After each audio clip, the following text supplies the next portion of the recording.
All right. Hey, everybody. I'm the customer here. This is me. I'm the guy that Lewis is talking about here, and obviously this is, me talking about myself. I think the very first thing I just want to get out the way is everything else I'm going to say from this point on is not as important as the fact that the goal here is to get Amazon, not just Amazon, but to have other companies take note, if not also change their policies around that if you were to buy something, if you buy a device, you own it, and that's regardless of who you are, what you look like, anything like that, right? You bought it, you own it. Now, it used to be that way if you bought a toaster, right? You bought a toaster, it doesn't matter what you did, how bad of a person you are, how good of a person you are, you still own the toaster at the end of the day, right? And if you really did do something that was so horrible and bad, that should be, that shouldn't be Amazon or Google or Apple's call to do anything about that. That, we already have a system set up for that, and that's what you should be going through. So that's just the first thing before I even get started on the other stuff. The second thing that seems to be a huge misnomer, and I don't know, maybe I said it in an article by mistake. I don't think I did, but the big thing is a lot of people seem to think that Alexa is a subscription service. It is not. You buy these Echo devices now. They look like this is an AI generated image I used from Midjourney. I generated it myself. Uh, Alexa is not a subscription. You buy the devices, and then that's supposed to be it. Okay. The other thing is, I myself actually do host a lot of my own services. Um, Alexa isn't really tied into any of them. I believe I actually have Alexa. It's been a while since I set this up. Alexa is tied into Apple HomeKit, and Apple HomeKit is something that you can host locally. Um, and so even when my Alexas were down, uh, it didn't really impede the uses of my smart home because one, I was just able to use Siri. I was able to use other applications. I could even just go on to 192.168. Whatever, go on to the interface I have set up and tweak stuff in terms of on and off, as well as, I kept in mind that, hey, what if the internet goes out? What if the power goes out? Because uh, I have backups or backup batteries for all this stuff too, right? So I'm like, I want to be to keep things running. So a lot of my lights have onboard memory. The cameras that I'm running that I was able to pull footage from, they have their own memory, right? Or storage, not memory. So it's not that Amazon shut me down and then I was just actually in the dark, couldn't get in my home or anything like that. That wasn't the case. The vast majority of stuff is self-hosted, and it's not something that Amazon can do anything about. But what they did do is, I'm so used to being able to say, Alexa, turn on the lights. And because I have Alexa, I've assigned her a room she's in. She knows, oh, I'm going to turn on these lights in this particular room and nowhere else. And then, or I also just have a lot of automations that are really set up outside of the Alexa ecosystem that have lights automatically turn on, or like, when I like come home, do this, that, and the third. And another thing, one big thing, reason why people should host their own stuff is that, not only just to get more control, but if I wanted some of the stuff I have set up, I would have to let whether it be Amazon, Ring, who Amazon owns, or Philips or whoever know where I'm at 24/7. And I was like, why do I need that? My phone already knows where I'm at. Why can't my phone just say, oh, hey, it looks like I'm in this area. Let me go and flip this switch. And then that stuff just happens, which is what I do. So these companies don't need to know where I'm at. They're not logging my location. Obviously, yes, my phone knows where I'm at. There's not too much you can really do about that, whether you have a smartphone or a dumb phone, right? If you're carrying something that has some kind of signals reaching out to stuff, people will be able to triangulate and figure out where you are. So I feel like that's something that most of us have kind of, we hopefully at least understand. Um, so yeah, that's that. Hopefully I've said enough about that. I know a lot of people were asking me, why didn't you just switch to this? Why didn't you create a second Amazon? I'm like, I already had everything set up to, if something did fail, I have fallbacks. So I wasn't truly in the dark, but I wrote this from the perspective of someone who, what if they didn't do all that? What if, they bought their Alexa, they bought some smart lights, they bought, I don't know, smart garage opener, whatever. They hooked up all the APIs to Amazon, which is just, going in, setting up a skill, I think is what they call it. And that's it, right? If they did lose access to their Alexa, then yes, they wouldn't be able to control their other stuff. Their other stuff would still work for them, right? It's assuming they had like other apps and or other stuff, they would still be able to operate it, but they wouldn't be able to talk to it through Alexa, and it would be a much worse for them because you wouldn't have the ability to just go to your own server and then still operate stuff or set up new ways of doing things. And so this was supposed to be less.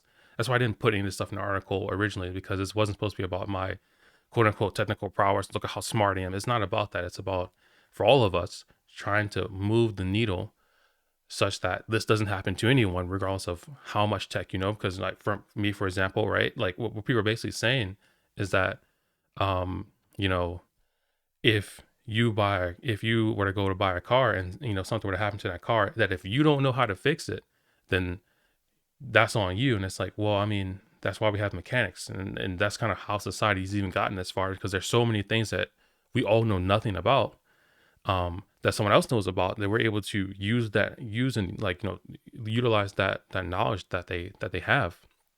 So I think it's unfair that the only people who are gonna that at least currently the only people who can even come close to having privacy, if they want to have anything even remotely smart in their house, quote unquote smart, right? I'm not gonna get in that argument, but if you don't have anything even remotely smart in your house, you need to know at least a little bit about how to open up a terminal, how to set up, SSH to be able to get in this stuff, or, you need to have a whole nother monitor thing set up, and that's going to be inconvenient, blah, blah, blah. Like and then like, what about safety, right? You don't know what you're doing. If you if you're opening up ports so you can use stuff outside your house, well, that's going to let other people get in and blah, blah, blah, that everybody's going to want to go through that.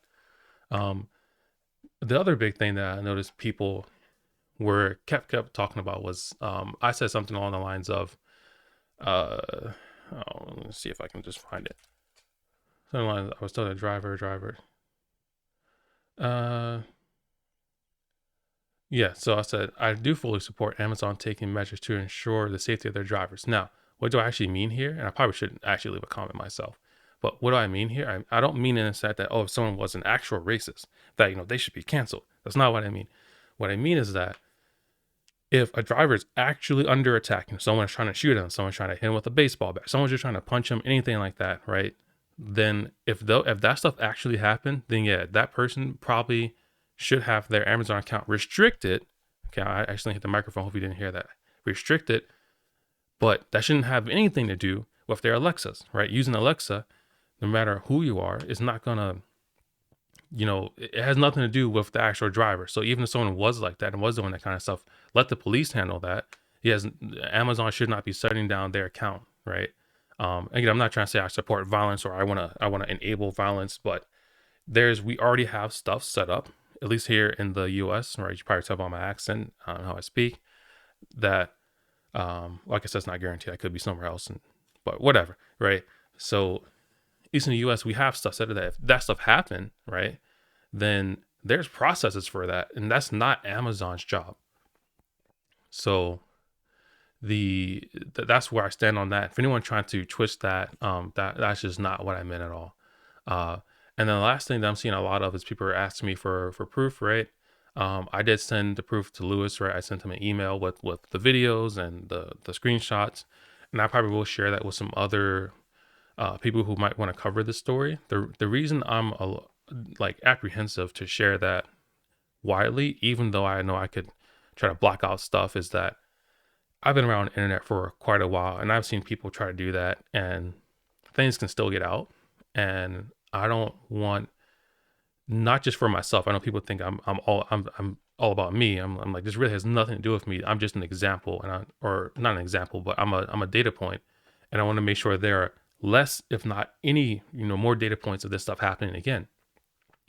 So, kind of lost my train of thought there, but yeah, the reason I'm a little hesitant to share the proof is that I know people are going to be able to figure out, they're going to be able to figure out something. And it's not just for me, it's also for the people that are at Amazon working, that are just doing their job, right? The people that I was emailing, had phone calls with, right? They're just following policy. They're not, attached at the hip to this or anything like that. So I don't want those people getting potentially harassed because I forgot to do something, or someone was able to reverse engineer something or figure out something, or somebody leaked something. So even with journalists, I'm even a little like afraid to share it with, because at least Lewis, I've been watching this guy since I was back in college, and he was doing board repair, and he was complaining about why it is Apple wouldn't give him this particular piece so he could, finally solve this thing, and why stuff being stuck in customs and whatnot. So like I've been watching him for a while. I've seen the development of how he went from just doing like board repair and talking about how to like fix your devices to getting upset that he couldn't fix certain customer devices to, hey, I'm going to take some action, to where he is now.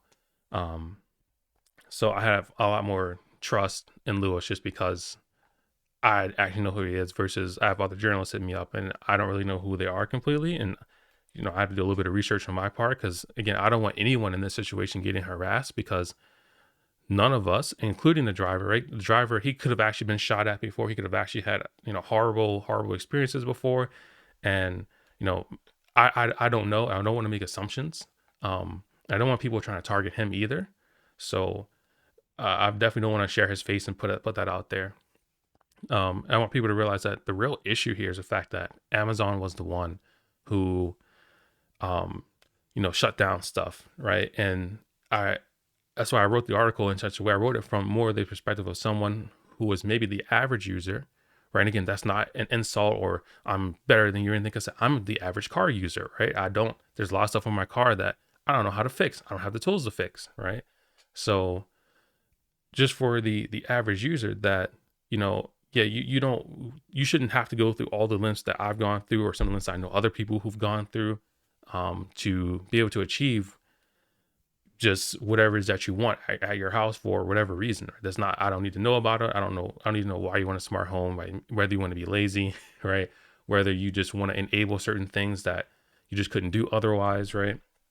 Um, it's not fair that you're going to be that those people will be, cut off, right? I said the same thing, right? Is like if I were to go buy a car and then something were to break and people were to tell me, well, you should just be a mechanic. It's like, well, I can't. I mean, not that I can't, but I'm already doing other stuff, and that's the reason why we have these services out there, right? Or people who know how to work on this stuff. And so maybe there is, maybe there not maybe there definitely is a need for a more localized, privacy first, smart home, or like publicly, or like, how do I say this, widely available smart home tools that shouldn't be just concentrated within like 3 companies for the most part.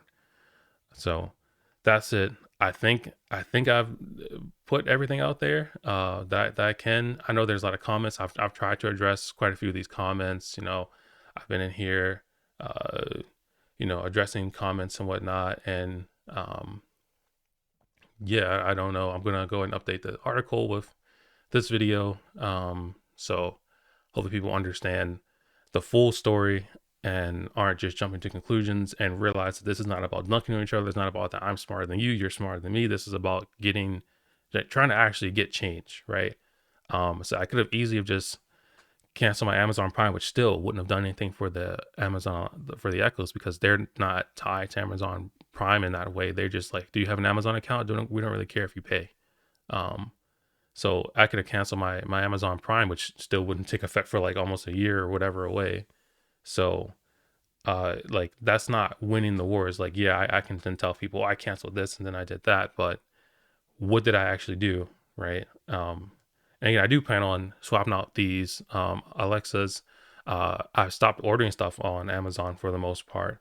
Um, and honestly, just pro tip here for anyone who's still here and listening, it used to be a case that Amazon was cheaper back in the day, but now I'm going to I use Amazon just to look at stuff, and then kind of like the reverse Amazon Best Buy experience you used to do. You go into Best Buy and be like, oh, I really like this. Let me go buy it on Amazon because it's cheaper. Now, I use Amazon just to look at a large like swath of items for a particular category, and then I just go to the manufacturer's website and order it from there, and it's typically cheaper. Delivery obviously takes longer. Won't be a day or 2 days, maybe a week or 2 weeks. But if it's not something critical, and if it is, you probably would just leave your house and go pick it up anyway. If it's not something critical, and you can't find it locally, and you need it ASAP, then maybe Amazon's the only way to get it. But for a lot of stuff, you need to just go pick it up in person and get it that day, or pay less and just wait a little longer. And also know you're not not helping to support a company that's doing stuff like this. Um, so again, yeah, I'm going to swap out my Alexas. I'm going to end up putting in Raspberry Pis eventually. I don't have the most massive amount of time. Even this stuff, like I need to leave for work, kind of a little late leaving off for work, honestly. So I'm trying to squeeze this stuff in and like address some comments and still trying to talk to people and make sure that we are focused in the right direction. So I don't have any intro. I'm not a big YouTuber. See you guys later.